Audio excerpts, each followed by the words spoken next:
You are looking at an egg cell which is not yet joined with a sperm. The genetic data of the sperm and the egg are side by side. But one of the greatest miracles in the world is about to happen. Two sets of genetic information are about to mix with one another to form an entirely new human being. And union has happened. This first cell is called a zygote. It may be hard to believe, but inside this cell is all the information regarding a person as yet unborn. The unborn baby's eyes, complexion and hair color, the shape of his face, and all his other physical features are encoded here.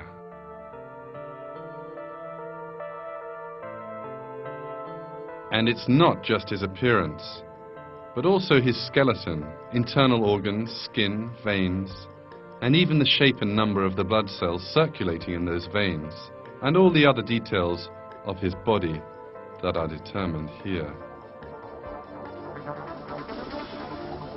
Everything is determined and written in this cell, from a person's features at age 7 to his features at age 70.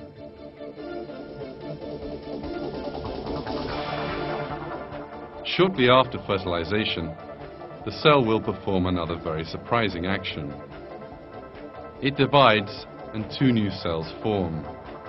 Then these cells divide again and become 4 cells.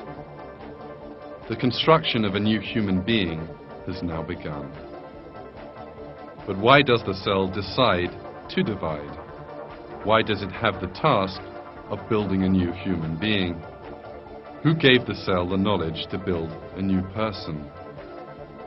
These questions lead us to the existence of God, possessor of infinite intelligence and power, who created us, the world, the human being in that world, the cell in that human being, and the entire universe around it.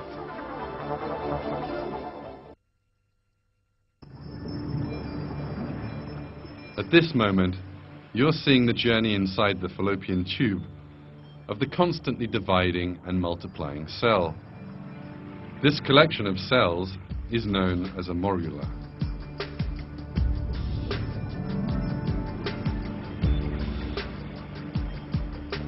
As the cell cluster divides and multiplies, another astonishing thing happens. Some cells start to grow different to others. The old cells gather in the center, and these are surrounded with the new cells, which are growing into a different kind of cell. A short time later, the group of cells in the center will form the embryo. In other words, the first cells of the baby to be born. And the group of cells around these will form the placenta, which will nourish the embryo. Cells beginning to grow different from one another and deciding to form the embryo or the placenta is accepted by the world of science as a great miracle. There is a secret order which makes these cells do this.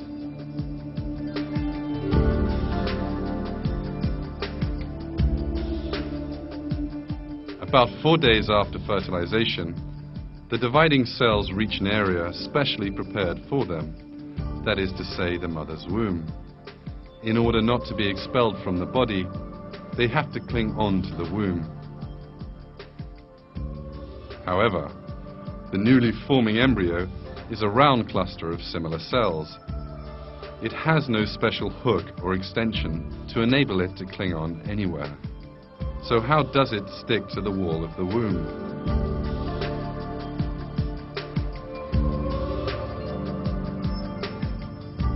This too has been taken into account. When these cells reach the wall of the mother's womb, a special system goes into operation. What you're now seeing is a cell cluster which has just reached the mother's womb, seen now under an electron microscope. The cells on the very outside give off a special enzyme which dissolves the womb wall.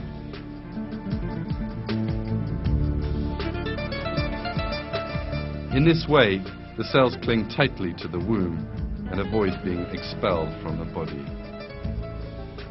The presence of these cells which are both in the right place and which release the necessary enzyme, once more reveals the perfection of creation. Thanks to this flawless creation, the cell cluster is buried in the wall of the womb.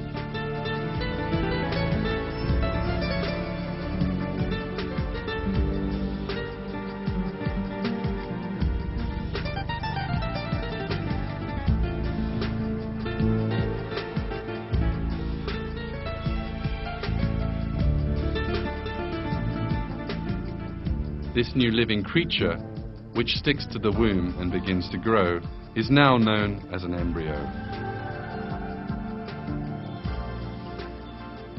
This truth, discovered by modern science, revealed an important miracle of the Quran. In the Quran, God uses the term alaq to refer to the first phase in the mother's womb. Read in the name of your Lord, who created. He created man from alaq. Read, and your Lord is most honorable. Alaq, in Arabic, means a thing which holds on to somewhere. The word is even used in describing certain parasites which stick to the skin and suck blood.